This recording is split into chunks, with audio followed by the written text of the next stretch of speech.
Welcome to Means of Grace, a podcast produced by the Western North Carolina Conference of the United Methodist Church.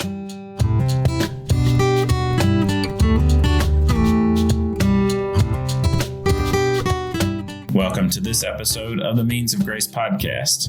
My name is Brian Mateer, and I am the Director of Missional Engagement for the Western North Carolina Conference of the United Methodist Church. In my role, I have the privilege of working with some of the international mission partners in our conference, and in 2023, it marks a significant milestone for one of our long-standing mission partners. Project Agape recognizes 30 years of mission and ministry with the people of Armenia.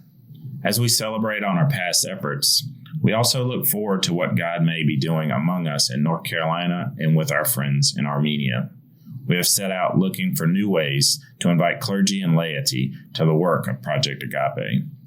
Earlier this year, we offered our first pilgrimage to Armenia for young clergy and laity. Christianity spread to the country as early as 40 AD, a movement attributed to the apostles Thaddeus and Bartholomew. It became the first official Christian state in 301 AD, 36 years before Constantine the Great was baptized. WNCC clergy and lay members visited ancient Christian sites, learned about the Armenian Apostolic Church, spent time in self-reflection and prayer, and experienced the ministry efforts of Project Agape. On today's episode, we hear a reflection on Armenian pilgrimage from Reverend Noah Glover, pastor of Rock Grove United Methodist Church in Salisbury, North Carolina.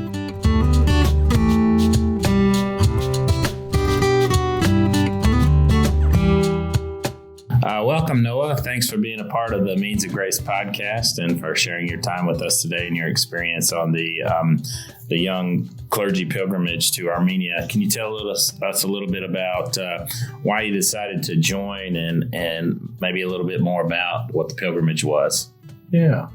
So we first heard about this through Peter, and he told us about, I guess, a very minimal what we needed to know, that we were going to have a small trip to Armenia and that we were going to get to visit some very holy and sacred places that would hopefully enliven and broaden our spiritual understanding. So, yeah, one of the surprises about Armenia is maybe the rich Christian history and the ancient history that's there. What did you experience on the pilgrimage that was meaningful for you or a holy moment? There was a time when we were at Savannovank. I guess that's one of the monasteries near Lake Savan up in the northern spot.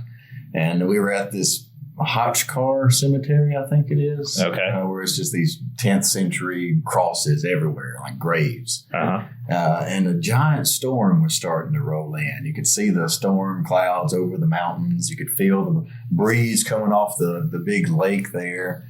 And all of a sudden it began to hail. And so our little group, we got together. We had not a chapel service, but a session about what were we experiencing? What were we feeling? Mm-hmm. And at that moment, it was just complete peace and, I guess, awe of God. The beauty of the creation around us, and to know that the rocks were screaming out. Maybe the Hotchkars themselves with the crosses engraved on them were speaking, but also creation. Yeah. And I just thought that was a very sacred and special moment. Yeah, I think what I found surprising in my first trip to Armenia is the beauty of the land and just the power of creation on display. So I think this, for our listeners out there, we don't hear a lot about that part of the world, particularly Armenia, but it is a truly beautiful, magical place.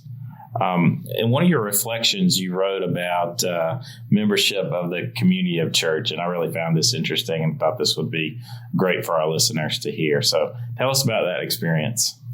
Well, it was the first day we had got settled, and we walked into this small church, and I asked Nara, is this for your local congregation, your home church? And she looked at me awful puzzled, like, what are you talking about? We don't do that in Armenia because we're all part of the one Armenian Apostolic Church. So no matter what building you walk into that's religious, you can be a part of it. You're a home there because they're all part of that one church. Yeah. And I just think it's vastly different than maybe a Western understanding, because we're so individualistic here. Yeah. It's my congregation. It's my stuff. This is what I believe. When in reality, with us as Wesleyans, we believe in the social connection, that Christianity is a social religion, and that we need one another. Yeah. And so I think if we embraced the Wesleyan understanding of that, we would be a little more Armenian too. Yeah. So what do you think young clergy or clergy out there can learn from what you learned and from what you heard, that there's one apostolic church of Armenia and there are members across the board? Yeah. I guess it throws out all these other things like Protestant and Orthodox, because they're just Armenian Apostolic Church. They're not Roman Catholic. They're not Orthodox. They're just them. And I think there's a lot of beauty in that, in understanding that it's kind of a history that's been overlooked for a long, long time, but a history that's very rich. I mean, they sent people to all the early councils of the church. Armenia did. And I think we're not doing their history and really the beauty of their theology justice. Yeah. I can remember in all of these churches across Armenia, in these far off places, they were always open, and there was always the priest there, and we would walk into the church, and it could have been a very old church, or it could have been a newer church, and a newer church might have been from the 12th century. Yeah. But there was always candles to light and opportunity to pray for those that you were thinking about or on your heart. Say a little bit more about your experience with some of these older churches and help our listeners understand the ancient nature of the Armenian Apostolic Church. Yeah. Well, what I found interesting is that they're going to find them a place to worship. Like we went into this cave church, whatever. Yeah. From the 10th century, 11th century, because they had to hide from all the invaders and whatnot. And I just think it's so amazing that they took the time to dig out something in a cave to worship, and how they made sure that these monuments are still standing today, that you can go into Etchmiadzin or whatever it's called and see all the history there, because it's a long history. It's a very long history. Yes. In fact, Armenia is the oldest Christian nation in the world, and they're quite proud of that. Yeah, 300 and something. Yeah, 300 something, yeah, give or take a few years. Yeah. You also spoke a little bit about hospitality that you experienced. Share some of that, because I found that to be amazing as well on my trip, the amount of hospitality I received. For me, the easiest way to see and experience God's love is through people. And I think it was a big comparison to my experience on the walk to Emmaus. If those who are listening are familiar with that, it's very hospitable, it's very open, very welcoming, and that was exactly what we got in Armenia. So much so, I was sitting there like, man, I wish I had a guitar just to play around. Well, they found a friend of a friend of a friend who had a guitar, and 10 o'clock that night we had one show up just for me to play. Yeah. So that willingness to go out of their way to make sure that we were comfortable, and also the language barrier, being so gracious with us, not knowing a lick Armenian, Yes. but just understanding like, hey, this is going to be maybe a difficult 2 weeks, because they have to use English more probably than they would used to. Sure. So just they've been over backwards for us, and I think that's the most godlike thing you could do for someone. Open your house, open your nation and your culture, and help them experience it. Yeah, I think oftentimes we go to a foreign land to feel like that we're going to give something, which we do. There is something that we give, but we also receive a lot. And hospitality is unlike no other place or no other time that I've experienced.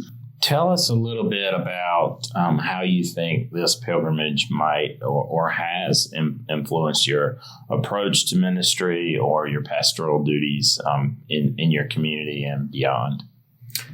I think surprisingly, it emphasized my need for connection more in this interesting time, the talks of people leaving our denomination and whatnot. And I think that's just kind of taken over everything. Mm-hmm. And so it was good to be reminded that, we have different denominations, whatever, but we still are like the Armenians. We are of one church, of one people through Jesus Christ.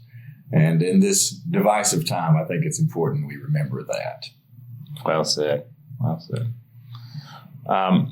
For those that might be considering a future pilgrimage, what would you say to them, or what hesitations did you have that might help someone feel at ease to think about working with Project Agape in the future? Well, I think we officially signed up a month before they went. Mm-hmm. So it was a pretty quick turnaround there. But I would say there shouldn't be any hold back. Mm-hmm. It's an amazing opportunity to learn something vastly different than you'll get at Duke Divinity or any other Methodist accredited seminary. It's just a way to broaden your understanding and to see God in action in other places. Mm. Because I think the more you see that, the more you understand that God's love is way more than we could ever wrap our minds around.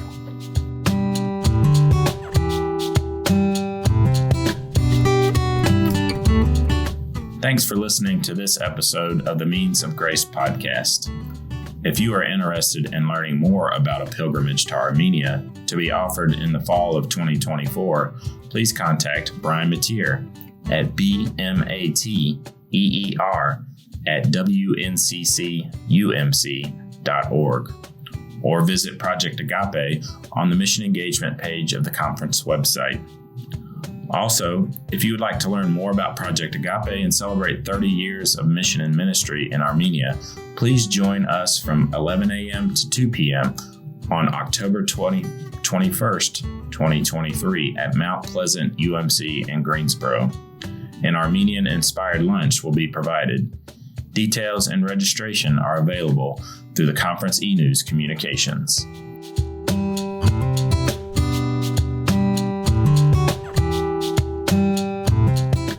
Thank you for listening to Means of Grace, a podcast produced by the Western North Carolina Conference of the United Methodist Church. We hope you enjoy listening to these podcasts and use them as a way to stay connected to our community. Remember to subscribe to Means of Grace for free on Apple Podcasts, Spotify, or wherever you get your podcasts. Please leave us an honest rating and a review. It helps others find this podcast. Follow the WNCC on Facebook, Instagram, and Twitter at WNCCUMC. Once again, that's at WNCCUMC.